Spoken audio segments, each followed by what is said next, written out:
दोस्तों आज हम बात करने वाले हैं एक ऐसे व्रत के बारे में जिस व्रत को करने से पुत्र की प्राप्ति होती है।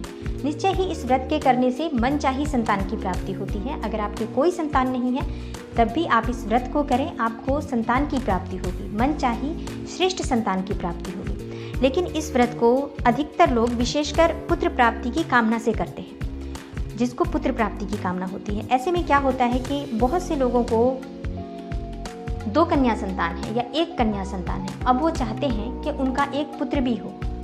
तो इसके लिए अगर आप इस व्रत को करते हैं तो आपकी ये मनोकामना अवश्य पूर्ण होती है। दोस्तों आज का जो व्रत है बहुत ही श्रेष्ठ व्रत है, बहुत ही जागृत व्रत है। ये एक ऐसा व्रत है जिसको करने से कभी भी आपकी मनोकामना जो है वो अधूरी नहीं रहेगी। हमेशा अगर आप पूरे विश्वास से इस व्रत को करते हैं तो जिन्होंने भी इस व्रत को किया है उनकी मनोकामना पूर्ण हुई है। और जिस भी मनोकामना से आप करते हैं वो मनोकामना आपकी निश्चय ही पूर्ण होती है। दोस्तों अगर आपके पहले से ही कन्या संतान है और अगर आप पुत्र चाहते हैं अब, तो आप इस व्रत को करें, निश्चय ही आपकी मनोकामना पूर्ण होगी। लेकिन जिन लोगों की कोई संतान नहीं है वो भी इस व्रत को कर सकते हैं और उनको सिर्फ एक बात का ध्यान रखना है कि पहली संतान अगर आपके हो रही है, पहली संतान की अगर आपको कामना है, बहुत साल शादी को हो चुके हैं और अभी तक कोई संतान प्राप्ति नहीं हुई, तो ऐसे में आप जब भगवान का व्रत रखते हैं, उनकी आराधना करते हैं, तो आप कभी भी मन में ये न रखें, शर्त न रखें भगवान के सामने कि हमें बेटा ही चाहिए या बेटी चाहिए। पहली संतान आपको सिर्फ संतान चाहिए कि मुझे एक श्रेष्ठ और सुयोग्य संतान की प्राप्ति हो जो दीर्घायु हो, स्वस्थ हो। इस कामना से आप इस व्रत को करें, निश्चय ही आपकी संतान होगी, श्रेष्ठ संतान की प्राप्ति होगी। और अगर आप पुत्र प्राप्ति की कामना रखते हैं तो पुत्र की भी प्राप्ति होगी। दोस्तों बात करते हैं कि कौन सा व्रत ऐसा है जिसको करने से पुत्र की प्राप्ति होती है। दोस्तों मंगलवार का व्रत, जिसे कि विशेषकर पुत्र प्राप्ति की कामना रखने के लिए ही किया जाता है। वैसे ये व्रत और भी बहुत सारे कारणों से किया जाता है, जिनके धन प्राप्ति में बाधा आ रही हो या फिर जो कर्ज में घिरे हों, जो शनि दोषों से पीड़ित हो, जन्म कुंडली के बुरे ग्रहों के खराब परेशानियों से झेल रहे हों उनको, और खराब फल दे रहा हो कोई ग्रह उनको, तो इसके लिए बुरे ग्रहों का शुभ फल पाने के लिए भी इस व्रत को किया जाता है। मंगलवार का व्रत जो कि हनुमान जी का व्रत होता है। हनुमान जी जैसा कि हम सभी जानते हैं चिरंजीवी देवता हैं, अमर देवता हैं, उनको अमरता का वरदान मिला हुआ है। तो वो ऐसा कहा जाता है, ऐसी मान्यता है कि हनुमान जी इस धरती पर ही विचरण करते हैं। इसलिए जब भक्त उनको पूरे सच्चे मन से, श्रद्धा से अपनी मनोकामना के लिए उनकी भक्ति करते हैं तो हनुमान जी की कृपा होती है और बहुत ही शीघ्र हनुमान जी का व्रत करने से मनोकामना पूर्ण हो जाती है। तो आज की वीडियो में मैं आपको बताऊंगी कि पुत्र प्राप्ति के लिए आपको कैसे ये व्रत करना है, व्रत की विधि क्या है, कितने व्रत करने हैं, कैसे उद्यापन करना है और किस तरह से आप व्रत करें कि आपकी मनोकामना पूर्ण हो।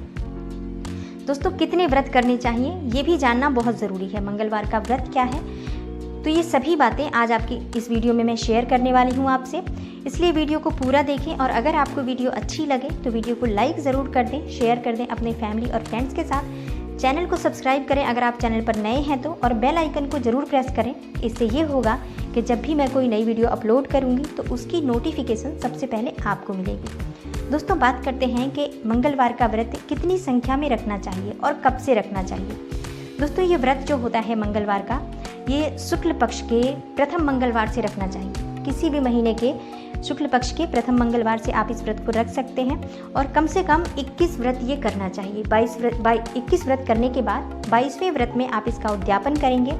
इस व्रत में हमें क्या खाना चाहिए? दोस्तों इस व्रत में गेहूं और गुड़ से बना भोजन ही करना चाहिए, मीठा भोजन करना चाहिए और एक ही समय भोजन किया जाता है इसमें। तो एक समय आप भोजन करें और गेहूँ और गुड़ जैसे रोटी ले और गुड़ के साथ आप खा सकते हैं, मीठी रोटी बना के खा सकते हैं। किसी भी तरह से आपको मीठा भोजन करना होता है, नमक बिल्कुल नहीं खाना होता है इसमें। इस तरह से आपको ये व्रत करना होता है। दोस्तों इस व्रत को करने के लाभ क्या होते हैं कि अगर आप कुंडली का कोई ग्रह खराब फल दे रहा है, मंगल ग्रह भी अगर आपकी जन्म कुंडली में बाधित है, शुभ फल नहीं दे रहा है, तो आप मंगलवार का व्रत करते हैं तो हनुमान जी की कृपा मिलती है। इस व्रत को करने से मान सम्मान की प्राप्ति होती है, बल की प्राप्ति होती है, सम्मान की प्राप्ति होती है समाज में, और जीवन में जो भी आपकी परेशानियां हो, जो भी आपके संकट हो, हनुमान जी की कृपा से वो सभी संकट दूर होते हैं। संतान की प्राप्ति के लिए तो ये व्रत बहुत ही ज़्यादा लाभकारी है। अब तक जितने भी लोगों ने किया है उन सब की मनोकामना अवश्य पूर्ण होती है। इस व्रत के फल से क्या होता है, पापों से मुक्ति मिल जाती है। जो आपके जन्म कुंडली में खराब ग्रह फल दे रहे हैं, जिसकी वजह से आपको संतान प्राप्ति में बाधा आ रही है, तो उनके दुष्प्रभावों से आपको मुक्ति मिल जाती है, जिसकी वजह से आपको संतान प्राप्ति में बहुत ही जल्दी रिजल्ट मिलता है। कई बार क्या होता है, डॉक्टर्स कहते हैं आपकी सभी रिपोर्ट्स बिल्कुल नॉर्मल है, आपको कोई परेशानी नहीं है, आपको संतान प्राप्ति हो सकती है, बावजूद उसके आपको संतान की प्राप्ति नहीं होती। आप परेशान होते हैं। ये इसलिए क्योंकि आपकी जन्म कुंडली में कहीं ना कहीं कोई ग्रह जो है वो शुभ फल नहीं दे रहा होता है, उसकी वजह से आपको संतान प्राप्ति में बाधा आ रही होती है। तो अगर आप इस व्रत को करते हैं, मंगलवार के व्रत को, तो हनुमान जी की कृपा से आपके वो सभी बाधित ग्रह जो कि आपको कुंडली में खराब फल दे रहे हैं, जिसकी वजह से आपको परेशानी हो रही है, उनका प्रभाव जो है वो शुभ हो जाता है और आपकी जो मनोकामना है वो पूर्ण हो जाती है। दोस्तों, कैसे करना है ये व्रत आप जानते हैं। इसकी व्रत की विधि क्या है। इस व्रत के लिए आपको जिस दिन आपको व्रत करना है, शुक्ल पक्ष के प्रथम मंगलवार से, उस दिन आप सूर्योदय से पहले उठें, स्नान कर लें। स्नान के बाद स्वच्छ वस्त्र धारण करें।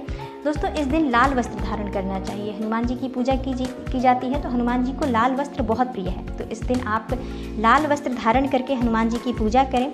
और सबसे पहले जैसे आप स्नान कर लेते हैं, स्वच्छ वस्त्र धारण करके सबसे पहले आप सूर्य देव को जल अर्पित करें। जल में आप लाल फूल डाल लें, कनेर का फूल, और रोली डाल के, अक्षत डाल के आप जल को, तांबे के पात्र में आपको जल लेना है और जल में ये सभी वस्तुएं डालने के बाद आप सूर्य देव को जल अर्पित करें। ये बहुत ज़रूरी है, क्योंकि सूर्य देव को पूजा करने के बाद, जल देने के बाद सूर्य मजबूत हो जाता है। सूर्य मजबूत होता है तो आपकी जन्म कुंडली में या आपके जीवन में बहुत सारी परेशानियाँ सूर्य के मजबूत होने से समाप्त हो जाती हैं। तो आप प्रतिदिन आप जल जरूर अर्पित करें सूर्य देव को।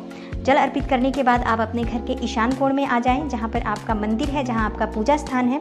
वहाँ पर आप हनुमान जी की एक मूर्ति या चित्र स्थापित कर लें। लाल रंग के एक वस्त्र बिछा लें अपनी एक चौकी पर, एक लकड़ी की चौकी लें, उस पर लाल रंग का वस्त्र बिछाएं। उसके बाद आप उस पर हनुमान जी की मूर्ति स्थापित करें। वहाँ पर आप धूप दीप नैवेद्य से उनकी पूजा करें विधिवत हनुमान जी की। और लाल फूल हनुमान जी को बहुत प्रिय है, तो लाल फूल हनुमान जी को ज़रूर चढ़ाएं। और हनुमान जी को लड्डू ज़रूर अर्पित करें। बूंदी के लड्डू हनुमान जी को बहुत प्रिय हैं। अर्पित करने के बाद जब आप पूरी तरह से हनुमान जी की पूजा कर लेते हैं, आराधना कर लेते हैं, तब आप हाथ में जल लेकर संकल्प लें कि आप किस मनोकामना से ये व्रत कर रहे हैं। आप पुत्र प्राप्ति की मनोकामना से कर रहे हैं या आप संतान प्राप्ति की मनोकामना से कर रहे हैं। इस तरह से आप संकल्प लेकर और व्रत शुरुआत करें। व्रत शुरुआत करने के बाद आप पूरे दिन व्रत रहना होता है इसमें। और शाम के समय, तीसरे पहर के समय, आप फिर से हनुमान जी की पूजा करने के बाद भोजन ग्रहण कर सकते हैं। इसके लिए आप शाम के समय भी आप तीसरे पहर में हनुमान जी की पूजा करने के लिए अपने घर के ईशान कोण में, जहां आपने हनुमान जी की मूर्ति स्थापित की है, वहां पर आएँ। हनुमान जी को आप चमेली के तेल में जो सिंदूर लगता है, जो हनुमान जी का सिंदूर होता है पूजा का, वो चढ़ाएं। और इसके बाद आप मंगलवार व्रत की कथा पढ़ें, हनुमान चालीसा का पाठ करें और सुंदरकांड का पाठ करें। सुंदरकांड का पाठ करने से आपके जीवन से सभी दोष दूर हो जाते हैं, सभी ग्रह बाधा दूर हो जाती है। जो भी परेशानियां आपकी संतान प्राप्ति में आ रही है, वो सुंदरकांड का पाठ करने से दूर हो जाती है। इसलिए सुंदरकांड का पाठ आप मंगलवार के दिन अवश्य करें। उसके बाद हनुमान जी की आरती करें, प्रसाद वितरित करें सबको, खुद भी प्रसाद लें। दोस्तों, आपने जो चढ़ाया है हनुमान जी को प्रसाद, जो बूंदी का लड्डू चढ़ाया है, उसमें से एक लड्डू पति पत्नी दोनों आधा आधा करके खा लें, प्रसाद स्वरूप हनुमान जी का। जब आप भोजन ग्रहण करें तभी आपको ये प्रसाद लेना है। एक ही बार भोजन किया जाता है, एक ही समय में, तो आप एक लड्डू में से ही पति पत्नी दोनों लें। पूजा भी पति पत्नी दोनों एक साथ करें तो अति उत्तम, क्योंकि दोनों का एक साथ करने से फल शीघ्र मिलता है। अगर हम पति पत्नी दोनों मिलकर पूजा करते हैं संतान प्राप्ति के लिए, तो हनुमान जी की कृपा शीघ्र प्राप्त होती है। लेकिन अगर किसी कारणवश दोनों नहीं कर सकते हैं, तो एक व्यक्ति भी, जैसे पति या पत्नी में से जो भी कर सकता है, वो मंगलवार का व्रत रखें। और इस तरह से आप पूजा करने के बाद शाम के समय आप भगवान की आरती करके, हनुमान जी की आरती करने के बाद आप भोजन ग्रहण करें। दोस्तों, इस दिन आपको सावधानियां ये रखनी है कि आपको ब्रह्मचर्य का पालन करना है। आचार विचार अपने शुद्ध रखें, किसी के भी बारे में ना बुरा बोलें, ना बुरा सोचें। पूरे दिन हनुमान जी की प्रार्थना मन ही मन करते रहें और जो भी आपकी मनोकामना है, जिसके लिए आपने व्रत किया है, उसके लिए आप उनकी प्रार्थना करें। दिन भर आपके मन में हनुमान जी का स्मरण होना चाहिए, आपका ध्यान जो है वो हनुमान जी के चरणों में होना चाहिए। इस तरह से अगर आप व्रत करते हैं, 21 व्रत करना है आपको, हर मंगलवार को आप इसी तरह से व्रत करें। और उसके बाद आप 22वें मंगलवार को इसका उद्यापन कर दें। उद्यापन के लिए आप किसी ब्राह्मण को बुलाएं और वो विधि विधान से करा देते हैं आपको इसका उद्यापन। वैसे इसका उद्यापन आप स्वयं भी कर सकते हैं। शाम के समय आपको पूजा बिल्कुल जैसे आप हर मंगलवार की करते हैं वैसे ही आपको इस दिन भी पूजा करनी है।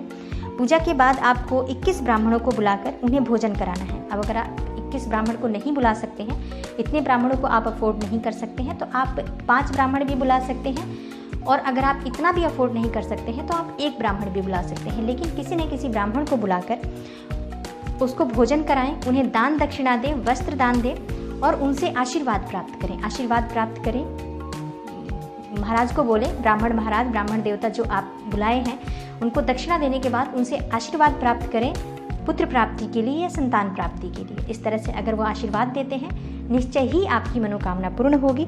इसमें कहीं कोई संदेह नहीं। आपने हनुमान जी की पूजा की है, हनुमान जी की आराधना की है, तो आपकी मनोकामना अवश्य पूरी होगी। दोस्तों, हो सके तो मंगलवार के दिन आप चोला जरूर चढ़ाएं हनुमान जी को उनके मंदिर में जाकर, तो ये बहुत श्रेष्ठ होगा।